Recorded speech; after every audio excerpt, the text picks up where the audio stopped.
possamos continuar firmes no Senhor. Ajuda-nos, ó Pai, como a Tua igreja. É o que nós pedimos e agradecemos em nome de Jesus. Amém. Amados, só justificando aqui rápido a ausência dos nossos pastores, né? Pastor Pérez, pastor Janaína, pastor Tiago, pastor Lucas não estão presentes hoje porque está tendo uma celebração do casamento de uma das irmãs da Vitória. E eles estão lá para celebrar o casamento, né?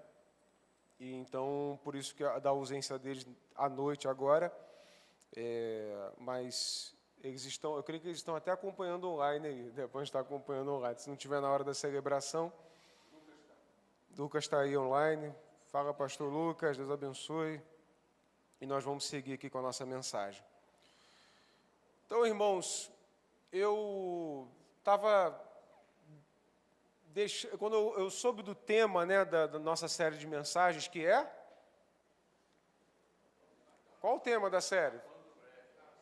Fechando as brechas espirituais. E aí eu estava pensando, né, já estava com a escala já em mãos, né, do dia que eu iria trazer a palavra, fiquei pensando, de que tipo de brecha eu vou falar? E aí, a gente acaba, como pregador, a gente acaba fazendo o sermão. É lógico que o sermão nasce na palavra de Deus, na Bíblia, mas a gente também observa muito o contexto à nossa volta, né? E eu pensei, que tipo de brecha espiritual pode ser maior do que um crente que ama o mundo? Eu acho que não existe coisa pior do que você abandonar o mundo, né, abandonar os prazeres que há no mundo para servir a Deus, mas não encontrar o deleite e a alegria em Deus e ter que viver constantemente com fome. Nós, assim, irmãos, eu tenho visto, conversando com alguns colegas de trabalho, pessoas que eu encontro na rua, às vezes irmãos desviados, eu percebo que uma máxima entre todos eles é o seguinte: eles desejam estar numa igreja que seja comprometida com a palavra, mas eles, muitas das vezes, não estão mais sentindo alegria e prazer de estar na comunhão dos irmãos na igreja. E aí eu pensei assim, cara, como que esse fenômeno se deu? Como é que isso aconteceu?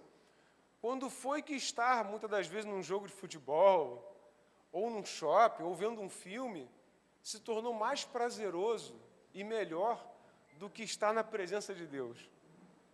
Eu entendo que para alguém que não conheça Deus, tudo é mais prazeroso do que estar aqui. Mas para quem conhece, prazer maior nosso tem que ser estar na comunhão dos irmãos e estar adorando o nome de Deus, dar testemunho dele, falar sobre ele. Esse tem que ser o nosso maior prazer. Mas eu tenho visto muitos crentes que não estão mais conseguindo se alegrar em Deus. E por que há esse fenômeno? Porque nós estamos ficando muito seduzidos pelo mundo. E nós vamos falar um pouco sobre isso hoje. Mas aí eu fazendo esse sermão, eu lembrei de uma época minha, de muita dificuldade que eu passei, quando eu morava ainda com meu pai e meu irmão, né? Que eu lembro de uma vez que a nossa energia elétrica foi cortada, né? Estava passando uma dificuldade muito grande, talvez você está me escutando aqui, tenha passado por isso em algum momento da sua vida, e a nossa energia foi cortada. E para qualquer pessoa, quando esse tipo de coisa acontece, a primeira coisa que a gente fala, né, se a gente crê em Deus, a gente pensa assim, por que Deus? Por quê? E aí eu estava lembrando de alguns momentos que eu passei com meu pai, com meu irmão, que se eu tivesse energia em casa, eu jamais passaria. Eu lembro que todas as noites, meu pai chegava do trabalho, a gente sentava à mesa juntos, na cozinha, não na sala de TV, e meu pai contava suas histórias, a gente ria junto, a gente tinha várias conversas, a gente desenvolvia relacionamento, que se a energia elétrica tivesse ligada, nós nunca teríamos esse tipo de relacionamento de convivência. Já experimentou isso? Faltou luz, todo mundo da casa se reúne, acende uma vela, joga Uno, né? Vai lá para fora, vê as estrelas, ou então pega a lanterninha, faz bichinho na sombra, e todo mundo fica junto. Ligou a energia, cada um vai para o seu quarto, seu telefone. Valeu, valeu, gente, voltou, hein?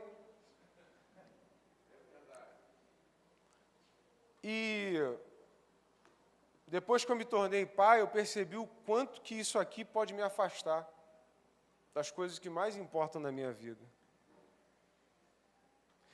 Qualquer pessoa que esteja entrando em contato comigo pelo WhatsApp não é mais importante do que eu estar em casa dando atenção para minha esposa e para os meus filhos. Nada, nada, nada, nada. Ninguém que vai entrar em contato comigo aqui é mais importante do que a minha atenção para a minha família. E eu lembro que eu só consegui ter esses momentos com meu pai quando nós passamos por um momento de grande privação. Às vezes a gente não entende a causa do sofrimento. A causa do sofrimento é o nosso crescimento. E depois que eu me converti, eu não era convertido à época, eu pude agradecer a Deus por todos os momentos de dificuldade que eu passei. Porque todos eles serviram para que eu pudesse crescer e aprender coisas novas.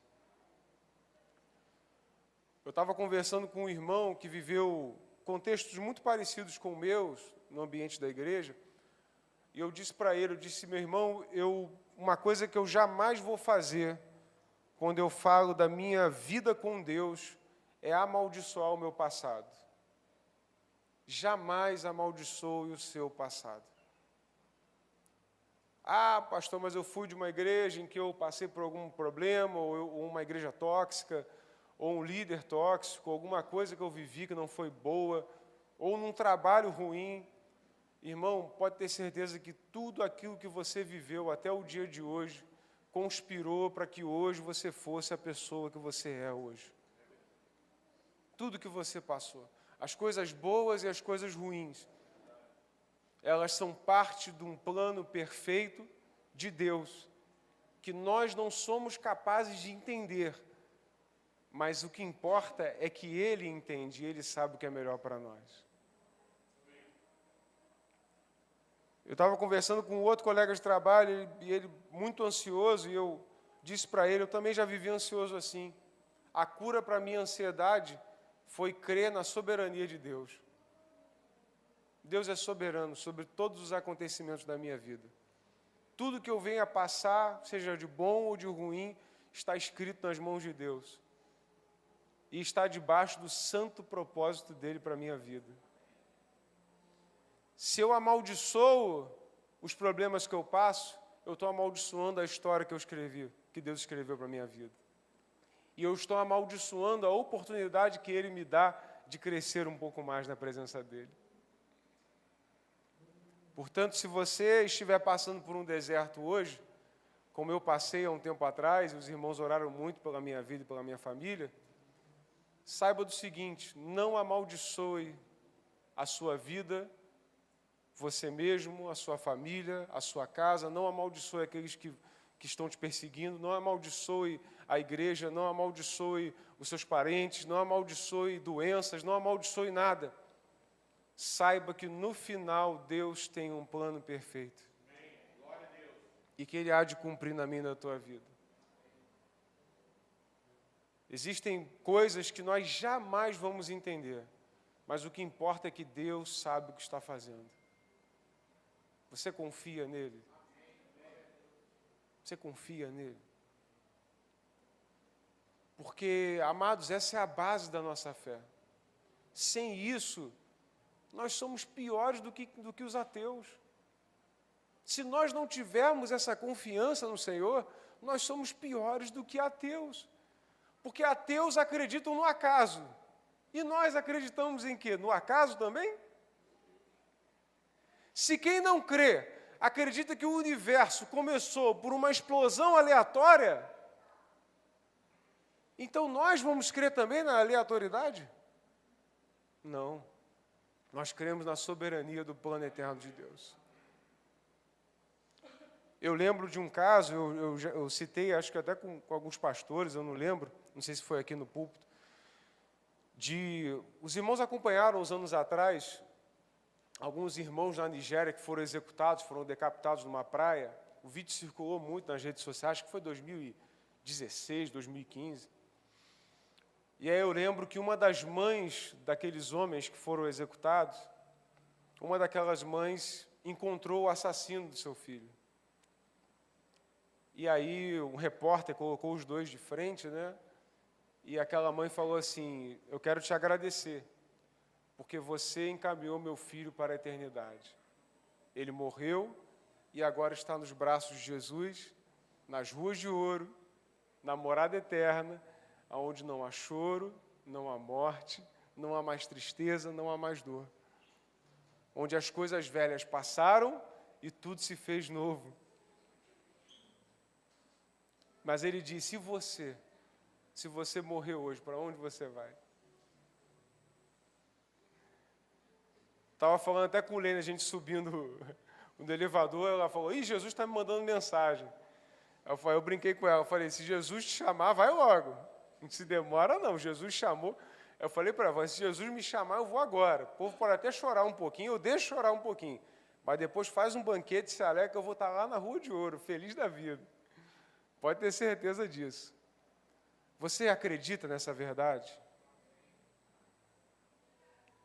Porque se isso é uma verdade nas nossas vidas, nós já encontramos o antídoto para o amor ao mundo.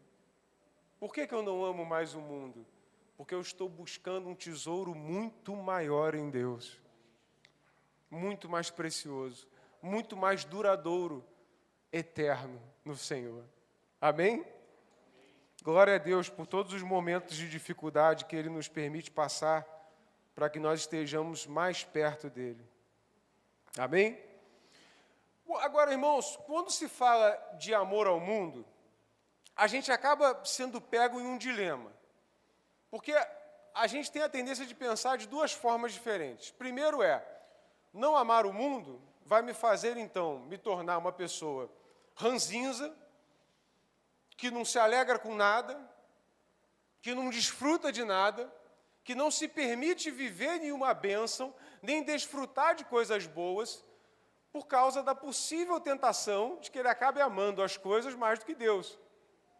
Ou então eu me torno alguém que ama tanto as coisas, ama tanto as bênçãos, ama tanto uma vida boa e tranquila, que acaba perseguindo ela demais e abandonando a espiritualidade de um serviço com Deus. Nós temos dois extremos, porque a gente não entende o que não amar o mundo significa. Então eu fico entre me tornar uma pessoa estoica, nihilista, pessimista, ranzinza, mal-humorada, que não desfruta nada do que tem no mundo, que acha que tem que viver 24 horas por dia, 7 dias por semana em jejum, né? E se flagelar o tempo todo. Existiram muitos movimentos ao longo da igreja de pessoas que fizeram isso, inclusive na Igreja Católica existe até hoje, pessoas que se sujeitam à extrema pobreza, porque acham que se sujeitando à extrema pobreza, por livre e espontânea vontade, elas estão se achegando mais a Deus. Ou então eu me torno uma pessoa completamente hedonista, que vive em função do prazer, vive em função da alegria, e acabo caindo naquele slogan muito perigoso: pare de sofrer, venha para a igreja X. O que é também uma grande mentira. Ou eu acabo vivendo uma vida tão hedonista que eu digo assim: olha como é que Deus é maravilhoso, aí posta a fotinha da mansão. Deus é maravilhoso. Ateu também tem mansão. Eu quero ver você no barraco, fazer um vídeo no barraco e falar assim: Deus é maravilhoso. Eu já vi um homem de Deus alugar uma kitnet e me chamar para orar dentro da kitnet e falar: olha como é que Deus me abençoa. Eu já vi. Essa pessoa aprendeu o valor e aprendeu que Deus vale mais do que aquilo que Ele pode dar. Mas é evidente também, irmãos, que qualquer bênção que Deus queira me dar, eu vou agarrar na mesma hora. Tem gente que fica assim, né? Tem umas canções meio hipócritas, né? Não, eu não quero o que está nas tuas mãos, só quero tua presença. Mentira, irmão. Você acha que se Deus tiver um negócio na mão para me dar, eu não vou aceitar? Eu falo, me dá agora. É da tua mão, Senhor? Pô, obrigado. É a falsa modéstia de Pedro. Não, Senhor, o Senhor não pode lavar meus pés. Mas estavam todos os discípulos brigando porque ninguém queria lavar o pé de ninguém. Falsa modéstia. Então, nós temos que buscar esse equilíbrio entre desfrutar das coisas que Deus pode nos dar e das coisas boas, mas sem nos apegar a elas, de modo que a gente venha colocar a nossa confiança, a nossa alegria, a nossa satisfação nas coisas e nos bens, mas também nós também devemos nos atentar que todos os bens que possamos receber ou ter nessa vida vão ficar todos aqui. E quando a gente for para a eternidade, nem o tênis do nosso pé a gente vai levar. Então esse é que é o dilema, porque a gente não consegue entender o que é amar ao mundo. E nós vamos para o versículo 15. Não amem o mundo, nem as coisas que há no mundo. Se alguém amar o mundo, o amor do Pai não está nele. Ou seja, gente, não briguem comigo, quem disse isso foi João, inspirado pelo Espírito Santo. Briga com ele. Ele diz, se alguém ama o mundo, o amor do Pai não está nele. E a gente estava até comentando na escola dominical que anteontem, né, uma menina morreu no show de uma cantora que está tendo aí no Rio, por causa de um calor intenso, porque não deixaram ela entrar com a garrafa d'água na mão. E aí eu fico me perguntando assim, aonde que uma pessoa, e eu lamento profundamente a morte dela, fiquei aflito com a notícia, mas como é que uma pessoa se sujeita para estar num show a não levar em conta a sua própria integridade, porque um ser humano, um pedaço de pó e osso, está num determinado local. E aí eu lembro de uma frase famosa de João Calvino, que ele diz o seguinte, o coração humano é uma fábrica de ídolos. A gente quer sempre alguém para adorar, para idolatrar. Né? Alguém para olhar, olha que corpo perfeito, olha que shape maravilhoso, olha que a vida que aquela pessoa leva. E hoje em dia tem os blogueiros de lifestyle, de estilo de vida. Aí ele fica lá jogando para você que ele está na mansão, que ele mora em Nova York, que você vai não sei o quê, que você vai não sei o que lá, que parará. Jogando um monte de ilusões falsas para você, enchendo o teu coração de ansiedade, enchendo o teu coração de sentimento de fracasso, de síndrome do impostor. Olha, ele tem 20 anos e está milionário, eu tenho 20 anos e estou estagiando ainda. E a gente acaba entrando nesse redemoinho. Por quê? Porque nós somos seduzidos pelo mundo e nós achamos que o mundo é que vai nos dar o valor que temos, mas o nosso valor não está condicionado ao que o mundo diz sobre nós, mas sobre o que Deus diz sobre nós. Você não tem valor porque o mundo diz que você tem valor. Você não tem valor porque uma autoridade ou você tem uma quantidade de seguidores na rede social. Isso não diz o teu valor. O que diz o teu valor é o que Deus fala sobre você. E o que Deus preparou para você. Taylor Swift não morreu numa cruz por você. Nem vai, não vai nem chegar perto. Não vai. Aí eu vou chegar, né? Me perdoe, né? Vou dar, sei lá, quanto é que está o ingresso do show dessa cunhã? R$600, sei lá. Para ir lá e ainda passar mal de calor. Pelo preço desse ingresso, tinha que ter ar-condicionado no estádio, batendo na minha cara. Eu fico pensando onde que o ser humano se perde, o quanto que se perde, o quanto que ele sai da rota, porque não se valoriza da forma como tem que ser. Acha que tem valor pelas coisas que ele faz no mundo, mas o mundo passa. Então, versículo 15. O que era amar o mundo? Primeiramente, o termo mundo na Bíblia, ele não se refere simplesmente a todo tipo de coisa física que possamos encontrar. Mundo não é isso. A gente vai ver o termo mundo sendo usado na Bíblia como sistema, né? Quando a palavra vai dizer, não vos conformeis com esse mundo, ele está falando de sistema. E aqui em 1 João, ele também cita mundo como sistema. Ordem das coisas, sistema das coisas. Só que não quer dizer simplesmente uma coisa física. Por que eu estou dizendo isso? Na verdade, o termo mundo se refere a uma pedra de tropeço potencial na vida de um cristão. Vou dar um exemplo. Comer um hambúrguer é pecado? Não, né? Se for pecado, eu sou um pecaminoso. Eu sou um imundo. Comer hambúrguer não é pecado, né, Marquinhos? Pô, pelo amor de Deus. Agora, você comer hambúrguer até a tua artéria entupir, você morrer de infarto.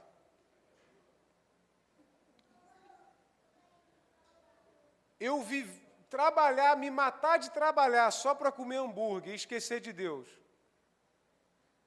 Ou seja, quando a gente fala de mundo na Bíblia, nós não estamos falando de termos absolutos, nós estamos falando de potencial. Porque pecado, irmão, todo mundo sabe o que é pecado. Todo mundo sabe o que é adulterar, mentir, roubar, matar. Todo mundo sabe o que é pecado, falar mal dos outros. Todo mundo sabe o que é pecado, mas e o potencial pecado? E aquilo que pode se tornar pecado? Comer não é pecado. Agora, é pecado quando eu, na ânsia de comer sempre muito bem, eu trabalho tanto que eu esqueço dos meus filhos, eu trabalho tanto que eu esqueço da minha esposa, eu vivo em função do dinheiro para sustentar um padrão de vida, e eu faço daquele padrão de vida o meu Deus. Tem gente que a gente fala assim, pô, cadê você? Não está na igreja? Estou trabalhando. Estou trabalhando, tem que trabalhar. Tem gente que acha que é um semideus porque trabalha muito. Meu amigo, você está só se matando, só isso.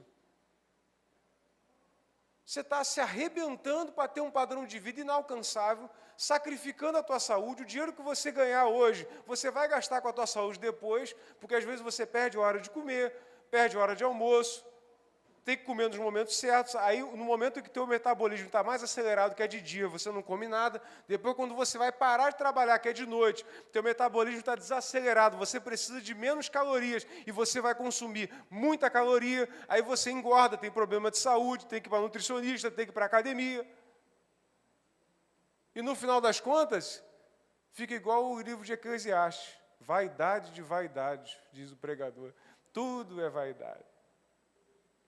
E aí você se sacrificou, se matou, e fez, e aconteceu, se fez de vítima, se fez de culpado.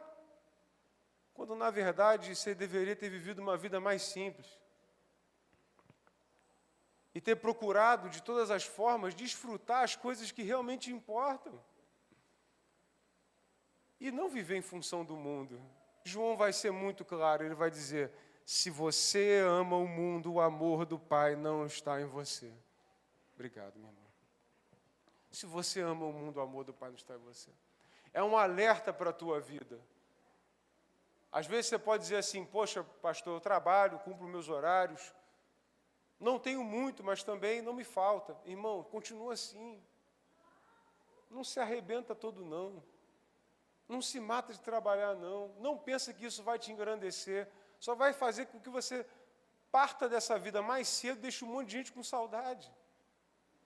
Se você consegue se formar e se especializar para ter salários melhores, faça isso.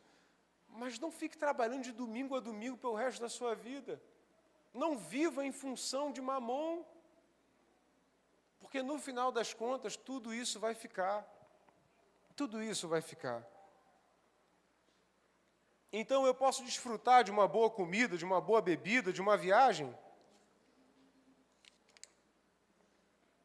Claro que eu posso. Isso desagradaria o coração de Deus?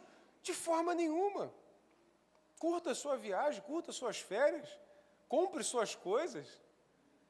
Se você pode, vista-se bem, sinta-se bonita, faz lá o teu cabelo, bota a tua maquiagem, isso não é pecado. Mas quando eu vivo em função disso, a ponto de sacrificar o meu relacionamento com Deus, por isso, aí eu encontrei um problema. Aí essa potencial pedra de tropeço já me derrubou. Já me derrubou.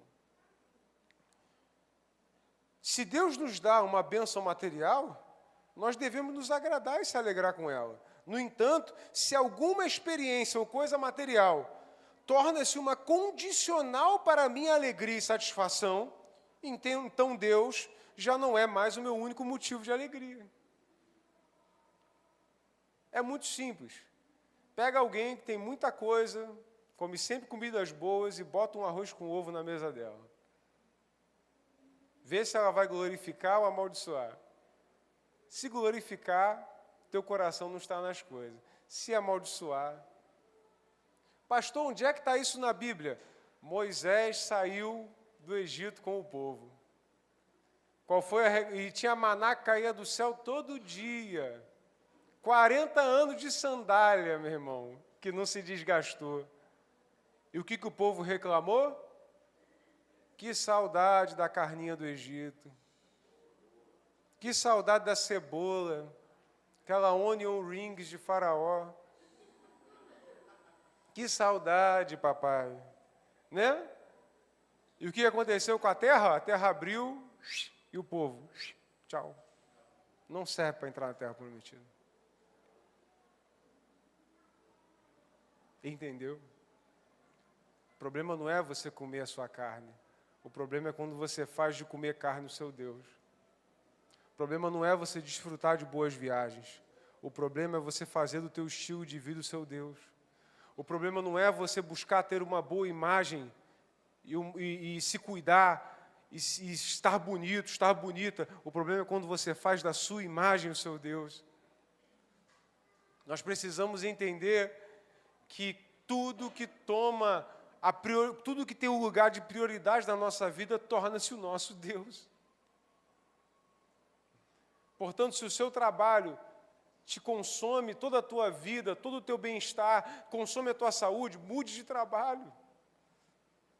Se a tua forma de ver a vida, se você está se sentindo muito satisfeito, você fica lá agoniando o marido, esse ano nós não viajamos, meu amor, assim eu vou entrar em depressão.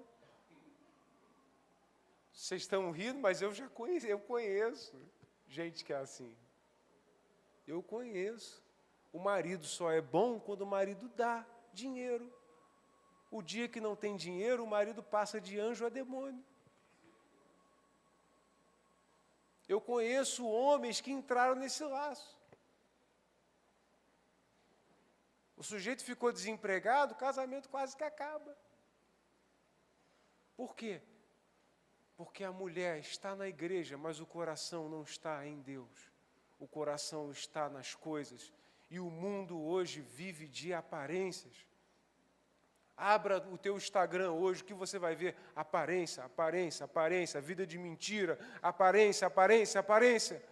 Nunca nós tivemos uma quantidade tão grande de jovens com depressão, com ansiedade. Alguns dizem assim, não, já existia, só que estava nublado. Não, está maior hoje sim. Porque está aqui, ó, o dia inteiro. Tem um garoto que ele senta lá na escada lá de casa, na frente da minha casa, ele fica aproveitando o Wi-Fi que tem ali. É lógico que eu sou raça para você, é só procurar. Aí ele, hã?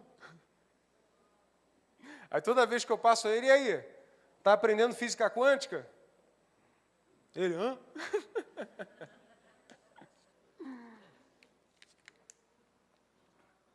Aí eu passei outro dia por ele. Falei, e aí, meu querido? Já aprendeu quantos estados tem o Brasil? Aí Camila, pô, mas tu também não é mole. Eu falei, mas ele nunca mais vai se esquecer disso. Nunca mais, ele vai crescer, ele vai lembrar. Pô, tinha um vizinho lá, um bar. Vai aparecer para você. Antigamente a gente tinha que ir lá no Aurélio, irmãos. Pesquisar lá aquela letra pequenininha. Para pesquisar o significado de uma palavra. Hoje em dia está tudo na palma da mão. E o que a gente faz? A gente busca dancinha no TikTok. A gente busca formas de ganhar dinheiro rebolando na frente de uma câmera, irmão. Desculpa a expressão. E existe muitos jovens que querem viver disso e acham que isso é o máximo. E aí eu penso assim, meus irmãos e minhas irmãs, onde é que o mundo está indo? E aí você vê um monte com bio no perfil, cristão. Aí está assim, cristão, capricorniano. Aí eu falo assim, gente do céu, na minha época, signo só servia para saber qual cavaleiro de ouro eu era no Santo Ceia, né? Só para isso, nunca liguei para isso. Mas, amados, mas o que isso está nos revelando? Está nos revelando o quanto que a geração que nós estamos criando está se tornando fútil. E vou dizer para vocês, a culpa é dos pais, a culpa é nossa. É nossa responsabilidade. Porque nós estamos ensinando para os nossos filhos que dar é mais importante do que estar. Nós estamos ensinando que a gente dar coisas para eles, eu vou dar a eles o que eu nunca tive. Dê a sua presença. Não tem nada mais importante do que isso. Eu dou um brinquedo para o Oliver, dá uma semana e já esqueceu do brinquedo. Outro dia estava ele e Serena com uma garrafa PET assim na mão. Bau! Aí batia no chão. Bau! E eu lá pesquisando carrinho de controle remoto, R$200. E ele está lá com a garrafa na mão, PET, está nem aí para isso. Ele não sabe o que é isso. Ele só vai aprender que coisa tem valor por causa de dinheiro se eu ensinar para ele. Se eu não ensinar para ele, ele não vai ligar para isso. O meu filho, até 2 anos, ele não comeu nada com açúcar.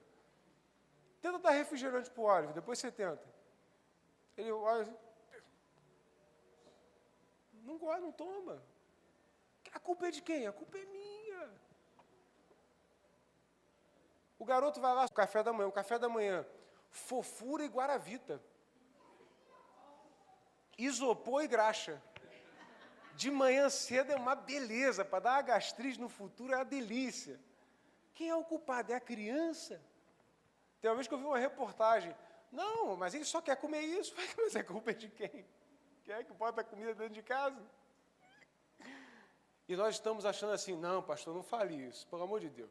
Não fale que você está me constrangendo, a gente já tem muitas dificuldades. Então, exatamente, você já tem muita dificuldade, não crie mais dificuldade para você mesmo. Isso é amar ao mundo. O problema não está na tua viagem, o problema não está no teu carro, o problema não está no teu dinheiro. O problema está em como você faz uso dele, ou se ele faz uso de você. Por que nós condenamos vícios? Por que nós condenamos que o sujeito fique bêbado ou use drogas? Mas não está na Bíblia, pastor. Sim, é porque tudo que nos domina nós temos que largar. Às vezes pode ser um videogame. Quem é que já ficou viciado em joguinho de celular? Seja sincero que Deus está vendo. Eu já fiquei. Eu também já fiquei em videogame. O meu primeiro videogame foi o Mega Drive. Pô, fim de semana era bravo. Atari.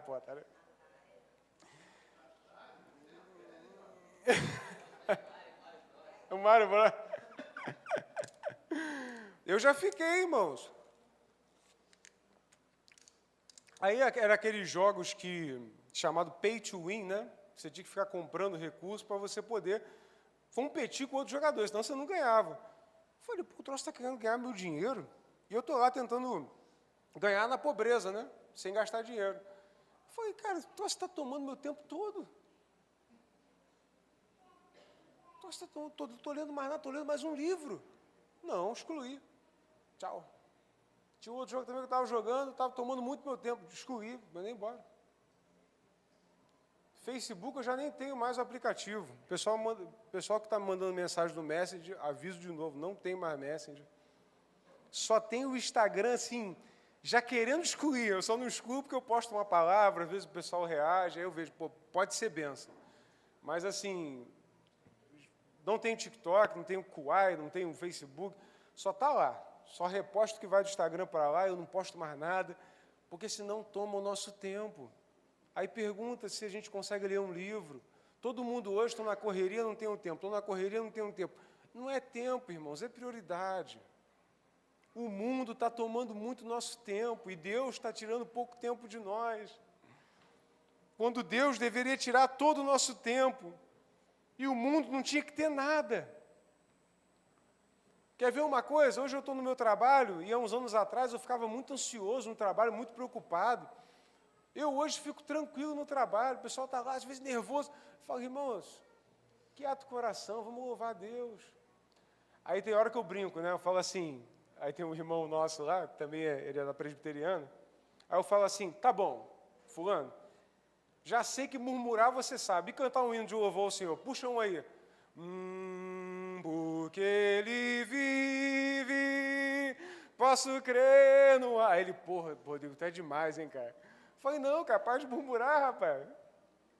Tem hora que eu falo isso pro meu filho, falei, tá, reclamar você sabe, ficar esperneando, mas e cantar um hino ao Senhor? Aí ele começa, alvo mais que a neve.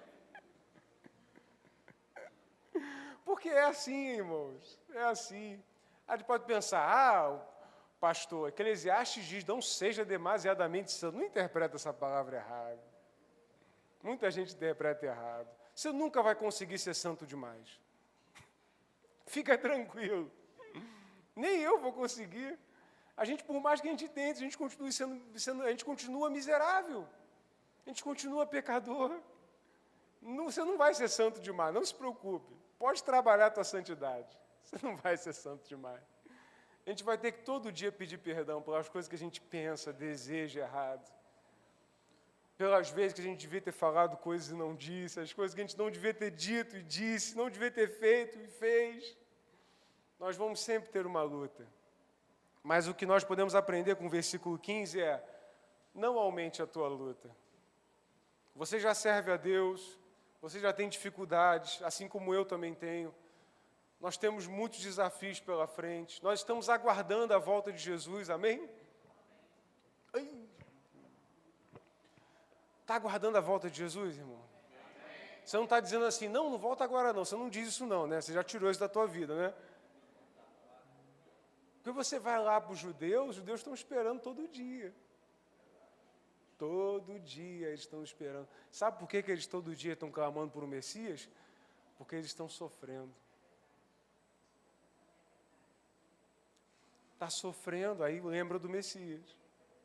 Quando está bem, esquece do Messias. Às vezes a gente se pergunta, né, como os discípulos perguntaram, por que, Senhor, que aquele homem está daquele jeito? Quem é que pecou? Por que, Senhor, tanta dificuldade? Por que a fome? Por que eu estou desempregado? Porque às vezes se você tiver demais, você vai esquecer de Deus. Isso o salmista diz, Senhor, me dê o suficiente. Não me dê demais para que eu não me esqueça do Senhor. E não me deixe faltar para que eu venha pecar contra o Senhor e roubar. Então, saia daqui com uma certeza. O que você tem hoje é o que você precisa. Se o que você pede, Deus não está te dando, é porque você não precisa agora. Porque a palavra de Deus diz que nós devemos nos contentar nele, que ele cuida de nós mais do que cuida do lírio, mais do que cuida dos pássaros. Ele nos ama mais do que isso. Aleluia. E nós sabemos que ele cuida de nós. Nunca se esqueça disso. Obrigado, irmão. Nunca se esqueça disso. Nunca duvide disso. Até o Reginaldo citou um exemplo muito excelente do apóstolo Paulo, que ele foi enviado um mensageiro de Satanás. Só que o que Paulo fez, irmãos? E aí está um aspecto muito interessante. O mensageiro era de quem? De Satanás, né? Mas Paulo disse assim, está repreendido no nome de Jesus. Sai para lá, Satanás. Tem uns caras que ficam assim, né? Sai, demônio! Sai, diabo! Não.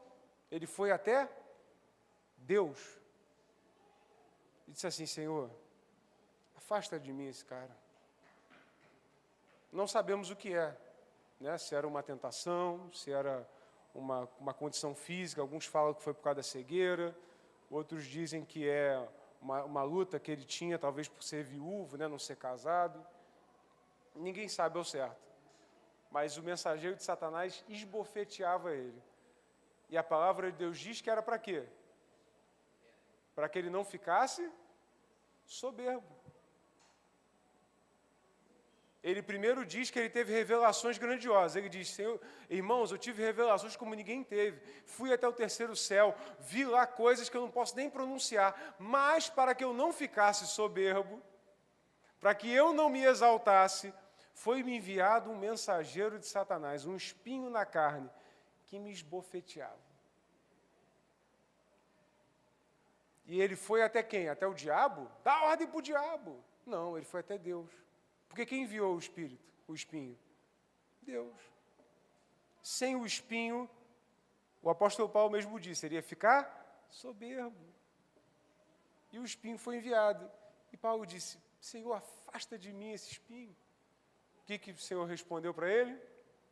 Paulo, minha graça te basta. E você acha que Paulo morreu triste? Não, morreu feliz servindo ao Senhor. Para de amaldiçoar o espinho. Para de amaldiçoar o problema.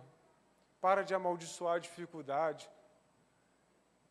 Entenda uma coisa, irmão, você não está atrasado. Você não está atrasado, não.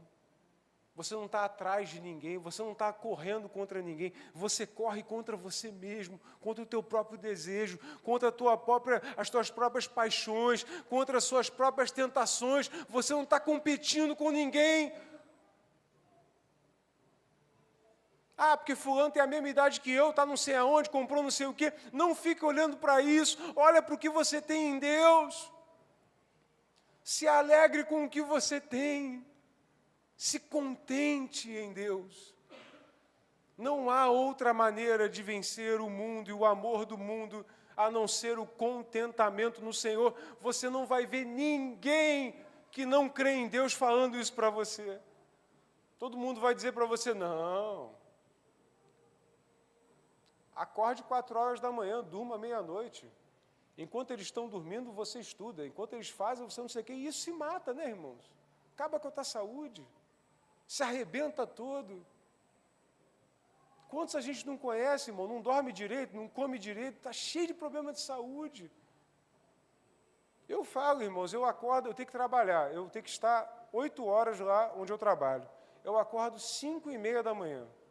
Tem gente que tem que estar 8, acorda 7, né? Só levanta assim, bota a roupa, assim, eu já dorme até de roupa, né? Vrum! E já sai e vai embora. Eu acordo 5h30, boto o meu café para esquentar. Faço o meu pão. Eu não saio de casa sem café da manhã. Não saio. Tomo meu cafezinho da manhã, leio a minha Bíblia. Os irmãos têm meu Instagram, vê lá. Posto um versículo. Bom dia. Eles veem lá. Oro ao Senhor. Desço minha rua com calma. Vou descendo e orando. Vou descendo e louvando. E chego tranquilo no meu trabalho. Trabalho. Acabou meu trabalho? Telefone, ó, da empresa, desligado. Puf, volto para minha casa, vou ver minhas crianças, isso aqui, ó, vai para o lado, vou ver minha família. Pastor, mas você tinha que sair do trabalho, já ir lá para pós e virar mestre e virar doutor. Irmão, se Deus quiser, eu vou ser, mas eu não vou me matar para ser, não. Meus filhos estão aí, ó. Nunca mais eles vão ter 3 anos e a outra 8 meses. Nunca mais. É só uma vez na vida. Nenhuma graduação importa mais do que isso. Eu não posso deixar de passar fome, né? Mas nada importa mais do que isso. Uma coisa eu pedi ao Senhor, foi, Senhor, quando os meus filhos forem nascer, antes de eu ter filhos, pedi 2 coisas. Eu pedi que fosse a minha esposa que criasse eles, e não ninguém de fora. Eu, tá, meus? Pelo amor de Deus, não estou criticando ninguém. E pedi que eu pudesse vê-los crescer. Só isso que eu pedi. E quando minha esposa engravidou, para os meus 2 filhos, eu disse o seguinte, Senhor, que esse filho seja para a glória do Teu nome. Só. E graças a Deus, os 2 vivem para a glória do nome do Senhor. Quem vê Serenita sabe que vê o milagre, né? E quem vê Oliver sabe que... O pessoal diz assim, não botou um nome bíblico, Oliver vem de Oliveira. O que é azeite se não unção e alegria? Quem é que olha para aquele menino no rio?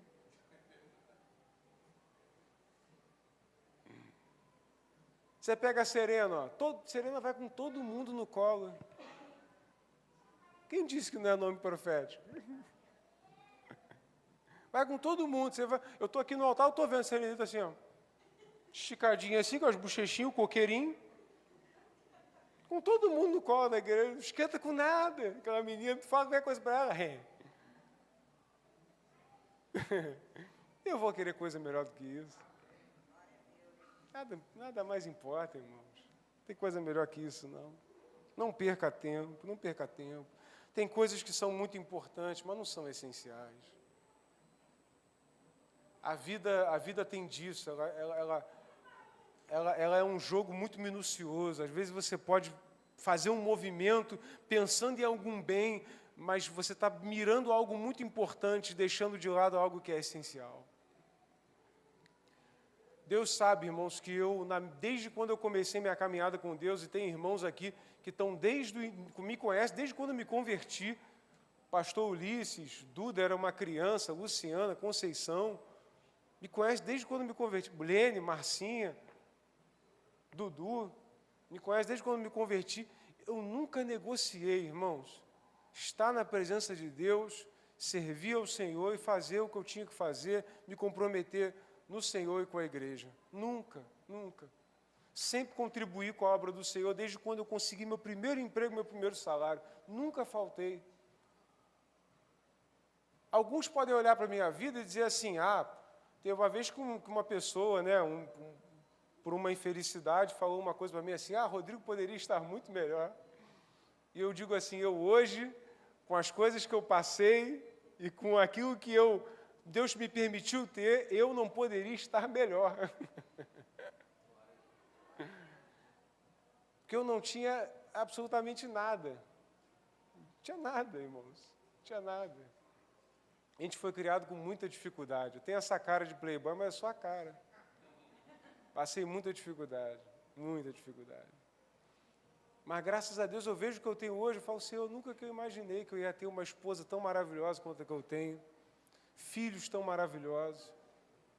Eu estava falando da esposa. Minha esposa, se eu chegar para ela hoje e falar, amor, hoje nós vamos pedir sushi, que eu gosto muito, não sou hipócrita, né, irmão? Eu gosto muito de uma comidinha japonesa, uma lasanha, que eu tenho aquele lado, né? Eu sou neto de italiano, minha mãe fazia massa de lasanha, né? Pra você ter uma ideia. Gosto muito de uma comida japonesa. Mas se eu não tiver dinheiro para comida japonesa, não vou amaldiçoar a Deus, não. Continuar servindo a Ele com alegria. Se for só o arroz e feijão e farofa, tá lindo para mim. E minha esposa é a mesma coisa. Minha esposa, a gente não tinha nada, estava tudo bem para ela. A gente conquistou algumas coisas, está bem também. A gente conquistou outras, está bem. Quando não tem, está bem também. Se você é solteiro, procura uma esposa assim.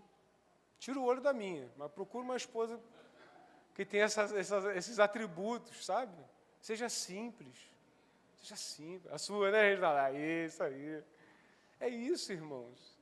Tem tanta gente que tem 20 vezes mais dinheiro do que você, mas queria ter a paz que você tem no teu coração. Queria estar satisfeito com alguma coisa, não consegue estar. Não consegue. Por quê? Porque o mundo não te dá nada em troca, o mundo só tira de você. O mundo só tira. Você pensa que está pegando algo do mundo, mas na verdade é o mundo que está roubando o tempo inteiro de você. Roubando o seu tempo, roubando a sua alegria, roubando o seu relacionamento com Deus, roubando a sua eternidade, roubando a tua salvação. E é hora de nós revermos nossas prioridades em nome de Jesus. Em nome de Jesus. Versículo 16. O que o mundo pode me oferecer então? Então vamos lá, ele vai dizer assim, as coisas que há no mundo, e aí ele vai exemplificar quais são as coisas que tem no mundo. Algumas traduções vão dizer concupiscência, né? Acho que aí está concupiscência, que é desejo, tá, irmãos? Concupiscência da carne, concupiscência dos olhos e a soberba da vida. Eu diria que soberba da vida é uma soma de desejo da carne com desejo dos olhos. O que é a soberba da vida? É a junção desses dois. O desejo da minha carne, os meus desejos materiais, de comida, de bebida, de bem-estar, né? Quem é que não queria estar dormindo no ar-condicionado, né? Num calor desse, né? Aí tem gente que fala assim, pastor, até tem em casa, mas se eu ligar, eu não pago minha conta de luz, né? A gente quer muitas coisas, nossa carne deseja muitas coisas. Os nossos olhos também desejam muitas coisas. Aquilo que a gente vê na casa do outro, aquilo que a gente vê o outro vestindo, o outro tendo, o outro conquistando. O que a gente vê na rede social, conforme eu citei, a pessoa lá fingindo ter uma vida linda e maravilhosa, aí daqui a pouco começa a ser revelado agressão de marido, o filho não está nem aí para os pais, é tudo uma fachada. Acontece o tempo todo. Mas para você, ela mostra como se a vida dela fosse perfeita. Então, soberba da vida é um somatório de desejos dos olhos com desejos da carne. A soma dessas coisas se torna a soberba da vida. Uma vida que é altiva e que tira Deus da equação. Porque Deus nos chama à humildade, não à soberba. Deus nos chama ao contentamento em qualquer circunstância, e não só quando eu tenho aquilo que eu desejo. Então, nós devemos tomar muito cuidado com essas doces ilusões que têm levado muitos a abandonar um estilo de vida simples para perseguir metas inalcançáveis e fúteis. Com isso, acabam perdendo, primeiro, a alegria em Deus, se endividam. Sabia que o Brasil é um dos países que tem o maior número de pessoas endividadas? Se eu não me engano, 67% do Brasil, segundo o SPC e Serasa, estão endividados. Meu Deus! Talvez você tenha, eu não estou te acusando, tá? Não sei da tua realidade. Talvez você também esteja no meio dessa estatística. Mas muitas das vezes, irmãos, a gente não se endivida por causa do pão, não. A gente não se endivida por causa da roupa, não. A gente se endivida pelo desejo do olho, pelos desejos da carne. Ah, eu vou fazer aquela viagenzinha. Pô, mas você não vai pagar depois. Não, mas eu mereço. E aí o SPC, isso aí, vai lá. E eu, irmãos, por um tempo da minha vida, eu tive algumas despesas necessárias e eu fiquei muito tempo pagando muitas contas. E chegou um momento que eu comecei uma operação lá em casa, minha esposa vai poder confirmar isso, que eu vou zerar meu cartão de crédito. Você quer essa unção para a tua vida? De zerar o cartão de crédito? Ô, glória, ô, glória. Em nome de Jesus, cara. Mas você tem que se comprometer também, né? E eu comecei uma operação. Vou zerar o cartão de crédito. Irmãos, consegui. No início de 2022, o meu cartão estava zerado. Aí o Itaú, já que estamos vendo que você não utiliza todo o seu limite, podemos reduzir? Eu falei, não, deixa meu limite lá. Mas eu não vou usar ele todo, não. E eu passei a começar uma operação de tirar dívidas. Tirei. Agora, irmãos, respiro tranquilo. Respiro tranquilo. Não, veja, não é que eu esteja necessariamente ganhando mais, mas eu estou gastando menos.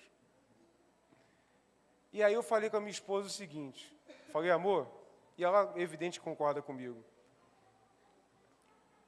O que a gente prefere? Ter coisas demais e não conseguir dormir, ou ter menos e dormir tranquilo? É como a palavra diz, mais vale um bocado de pão e paz do que os banquetes onde há discórdia. Mais vale você ter menos e dormir tranquilo, irmão. Eu sei, eu já vivi como você. Dormindo sem ter como fazer, como é que eu vou pagar amanhã? Ai, meu Deus do céu. Eu já trabalhei somente como autônomo na pandemia, irmãos. Deus sustentou com muita graça. Fiz muitos bons negócios, mas não foi fácil. Mas o que eu vivi, é como eu disse, eu não amaldiçoo, mas nunca mais eu quero voltar para aquela realidade. Não amaldiçoo, eu vi a mão de Deus ali. Mas entrar de novo, não entro de novo, não. Falei, E aí dizem os especialistas em economia que o seu cartão de crédito não pode superar 30% da sua renda. Só vou largar essa informação aí. Hoje eu consegui fazer isso, mas por muito tempo, irmãos, era só a misericórdia de Deus. E aí teve uma vez, no início da pandemia, que eu tive que renegociar com o Itaú. Parece que eu estava olhando o diabo na minha frente, fui obrigado a fazer negócio com ele. Que ô bancozinho safado para botar juro na tua conta, né? Paguei quase o dobro para poder saldar, mas consegui, na graça de Deus. Você vai conseguir também, irmãos. Pega essa palavra para a tua vida. tira um pouquinho daqui, um pouquinho dali, paga as suas contas, você vai ver que teu sorriso até vai mudar, você vai ficar até com a cara mais leve. Se você está começando a tua vida agora, aprende esse conselho. Parcelinha é bom, mas você soma parcelinha com parcelinha com parcelinha, daqui a pouco vai ter o salário todo. Vai tranquilo, em nome de Jesus. Sabe por quê, irmão? Para você poder desfrutar. Acordou de manhã cedinho, vê o sol nascer e falar, obrigado, Jesus. Que sol maravilhoso. Aí você botar lá, como é que eu faço? Boto meu pãozinho com queijo na chapa. Aí sinto o cheirinho do café passando. Pãozinho com queijo. Eu vou lá no quarto, vejo meus bebês dormindo, minha esposa. Vai lá, meu Deus, muito obrigado, Jesus. Tranquilo, vou trabalhar tranquilo. Que bom, irmãos, é ter uma vida tranquila. É muito bom, irmãos.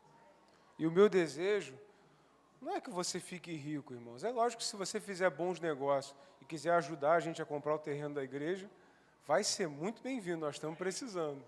Nós estamos querendo sair do aluguel, né, irmãos? Para a glória de Deus. Mas eu quero que você tenha uma vida de felicidade em Deus. O que eu vivo hoje, eu quero que você viva também. Uma vida feliz em Deus, satisfeito, pleno no Senhor, pronto para quando Ele vier. Para quando Ele vier, você não está ali preocupado, meu Deus do céu, a conta. Não, você está preparado. O Senhor pode vir. Às vezes eu falo isso para alguns crentes e o pessoal fala assim, pô, pastor, mas você tem essa certeza toda? Eu falei, tenho, pelo sacrifício de Jesus, eu tenho. Eu sou perfeito? Longe de ser. Mas eu sei que há um Deus perfeito que pagou o preço pela minha vida. Fecha essa brecha em nome de Jesus. Fecha essa brecha. Tome cuidado com os estilos de vida falsos, com a soberba da vida. Tome cuidado com dívidas. Tome cuidado com comparações. Não meça dinheiro com parente. Não perca tempo se comparando com outras pessoas da sua idade. Vive a sua vida. Sirva a Deus. E o melhor dele vai te alcançar. Em nome de Jesus. Versículo 17, último. A batalha vai acabar.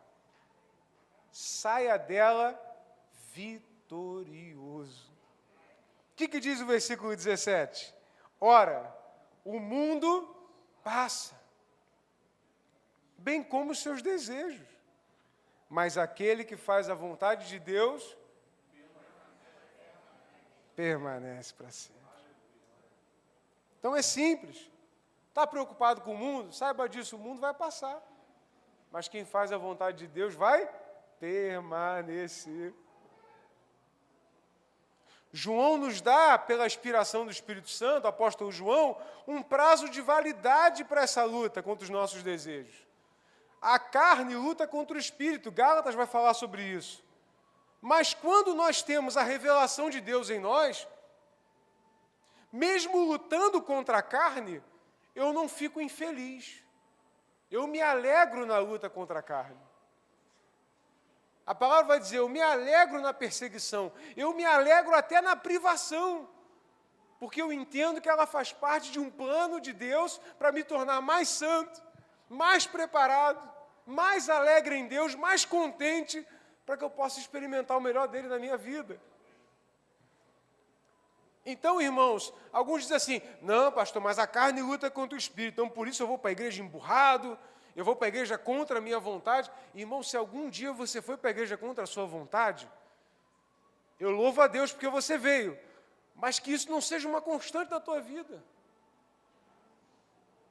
Que o Espírito Santo possa gerar em você prazer de estar no culto, prazer de prestar culto, prazer da sua vida ser um culto agradável ao Senhor. Você tem que ter alegria nisso, prazer nisso. A sua vida depende disso. É evidente que um dia ou outro a gente vai acabar fazendo alguma coisa contra gosto, mas que isso não seja o teu padrão. O teu padrão tem que ser, alegrei-me quando me disseram, vamos à casa do Senhor. E a gente tem um exemplo muito importante disso, pela vida de Moisés. Moisés ele é reconhecido como a representação de profeta da lei de Deus. A gente vai ver que quando Jesus sobe ao monte, ele vê duas pessoas, né? Elias e Moisés, que representa a lei, Moisés, e os profetas, Elias. Moisés, ele preferiu, isso vai estar lá escrito em Hebreus, capítulo 11, do 23 ao 26, ele preferiu ser maltratado com o povo hebreu, ao invés de continuar na sua vida como príncipe no Egito. Ele disse assim, eu prefiro ser maltratado com o meu povo, porque é ali que está a verdade, do que ser príncipe no Egito e desfrutar das bênçãos de ser acolhido de Faraó. Caminhou no deserto por 40 anos, liderando um povo rebelde e desobediente. E no final, morreu sem ver a terra prometida. Mas, irmãos, se nós lermos Deuteronômio capítulo 34, você pode ler ele em casa, para mim é um dos capítulos da Bíblia que mais me emociona, porque Deus está ao lado de Moisés, e aí ele senta com Moisés lá em Moabe, e diz, Moisés, está aqui a terra que eu prometi dar aos filhos de Israel. Você não vai entrar na terra, mas eu te deixo ver. E Moisés morreu ali. E Moisés está em Deus. Sabe por quê, irmãos? Porque ele viu a terra e ele entendeu, tudo bem. O que é um pedaço de terra comparado aos sinais e maravilhas que eu vivi ao lado de Deus? O que é um pedaço de terra? O que é um cacho de uva? O que é uma terra que mana leite e mel? Perto de subir no monte, contemplar Deus face a face e descer com o rosto brilhando. Ele viu a terra, soube que não ia entrar, e alguns dizem que crueldade, Deus não deixar. Não, Deus já viu o coração de Moisés e entendeu que a terra para Moisés não era nada. O que importava para Moisés era estar perto de Deus. E aí a palavra vai dizer no final de Deuteronômio 34, você pode ler lá depois, vai dizer que não houve mais nenhum homem na face da terra com quem Deus falasse face a face, como fez com Moisés. E não houve mais nenhum homem pelo meio do qual Deus operou tantos sinais e tantas maravilhas como Moisés fez à vista de todo Israel. A mesma coisa aconteceu com Abraão. Olhou a terra, peregrinou, não entrou. E Hebreus vai dizer o seguinte, que agora ele anseia pela pátria celestial. Jesus vai dizer que Abraão viu o dia do nascimento do Messias e se alegrou. A terra não é nada, irmãos. Isso aqui não é nada. Pensa num lugar bonito, Dubai, Europa, Portugal, Estados Unidos, isso não é nada. Perto das ruas de ouro, perto da morada celestial. Nenhuma cidade nesse mundo tem o poder de enxugar dos teus olhos toda lágrima. Nenhuma morada dessa terra, nenhuma casa de praia tem poder de dizer para você, agora acabou toda a tristeza dos teus olhos, as tuas lágrimas estão enxugadas, a sua tristeza acabou, a sua dor acabou, o seu luto acabou. Nenhum lugar nesse mundo tem o poder de dizer isso para você. Por isso, não sacrifique a tua vida em função dessas coisas, viva para Deus. E diga como Moisés e Abraão disseram, eu vejo a terra, mas a terra não tem nada para mim. Eu tenho a Deus, isso é muito mais importante. Eu tenho certeza que Moisés, no final da sua vida, se contentou de Deus estar com ele. Aliás, vocês sabem quem sepultou Moisés? Quem é que sepultou Moisés? Foi o próprio Deus. Lê lá no Deuteronômio 34. A palavra diz que o Senhor sepultou Moisés no local onde ninguém mais conseguiu achar. Tanto que a epístola de Judas vai dizer que o diabo tentou achar o corpo de Moisés, né? Talvez para tornar um instrumento de idolatria de novo. O próprio Deus sepultou Moisés. O que é uma terra perto disso? É nada, irmãos. A gente mora no Rio de Janeiro, né? Morar bem aqui está difícil. Não se preocupa não, em breve você vai estar em um lugar muito melhor. Em breve você vai estar em um lugar muito melhor. Junto comigo, em nome de Jesus. E todos os salvos, em nome de Jesus. Conclusão, irmãos, nós devemos desfrutar de todas as bênçãos disponíveis para nós. Se Deus tem algo bom para te dar, aproveite. Aproveite. Se puder compartilhar comigo também, pode compartilhar. Mas nós não podemos fazer das bênçãos materiais uma condicional para a felicidade do nosso coração. Peça a Deus para que o Espírito Santo gere em você contentamento, como fez com Moisés, como fez com Abraão.